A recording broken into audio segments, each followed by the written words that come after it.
Hi, நான் உங்கள் ஆதி பிரம்மா பேசுகிறேன்.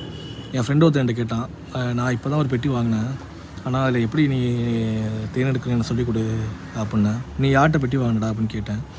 இதுமாரி நான் ஒருத்தவங்கள்ட்ட வாங்கினேன் எங்கள் ஊர் பக்கத்தில் அப்படின்னு சொன்னான். ஸோ அவங்க சொல்லிக் கொடுக்கலான்னு கேட்டேன். இல்லை அவங்க அடிப்படை சுத்தம் பண்ண சொல்லிக் கொடுத்தாங்க, பேசிக்காக சொல்லிக் கொடுத்தாங்க, எனக்கு ஒன்றும் புரியலை அப்படின்னு சொன்னான். ஸோ இது ரொம்ப ஈஸி தாங்க, தேன் வளர்க்குறங்கிறது ரொம்ப ஈஸி தான். சில பேர் அதை காம்ப்ளிகேட்டாக நினச்சிக்கோங்க. அது அவங்களே காம்ப்ளிகேட்டாக நினைக்கிறனால அவங்க மற்றவங்களுக்கு அதை எக்ஸ்பிளைன் பண்ணி சொல்லி தரவும் முடியாது. ஏன்னா அவங்களுக்கு அவ்வளோதான் தெரியும், இந்த அடிப்பழக சுத்தம் பண்ணுறது, பெட்டிகளை வந்து செக் பண்ணுறதுலாம் அவங்களுக்கு ப்ராப்பராக தெரியாது. ஓகேவா?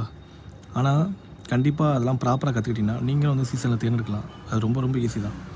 ஸோ உங்களுக்கும் இது மாதிரி தேர்ந்தெடுக்கணும், அதை எப்படி மெயின்டைன் பண்ணணும் அப்படிங்கிற நிறையா கொஸ்டின் இருக்குன்னு நினைக்கிறேன். அப்போல்லாம் உங்களுக்கு ஏதாவது டவுட் இருந்துச்சுன்னா கண்டிப்பாக எனக்கு கால் பண்ணுங்கள். என் நம்பரை வந்து கான்டாக்டில் கொடுக்குறேன். அப்படி இல்லை ஏதாவது கிளாஸ் மாதிரி கண்டக்ட் பண்ண முடியும்னாலும் கண்டிப்பாக கண்டக்ட் பண்ணுறேன். கண்டிப்பாக வந்து நான் எவ்வளோ கற்றுக்கிட்டேன் அப்படிங்கிறது நீங்கள் வந்து என்னோட ட்ராவல் பண்ணால் மட்டும்தான் உங்களுக்கு தெரியும். ஸோ தேர்ந்தெடுக்க ரொம்ப ஈஸி தாங்க. நீங்கள் ஒரு வாட்டி ப்ராப்பராக ட்ரைனிங் அட்டன் பண்ணுங்கள், கற்றுக்குங்க. யார்கிட்ட வேணாலும் கற்றுக்குங்க, என்கிட்ட கற்றுக்கணும் இல்லை, யார்கிட்ட வேணாலும் ட்ரைனிங் ப்ராப்பராக கற்றுக்குங்க, கேள்வி கேளுங்க, நீங்களும் தேர்ந்து வளர்க்கலாம். நன்றி.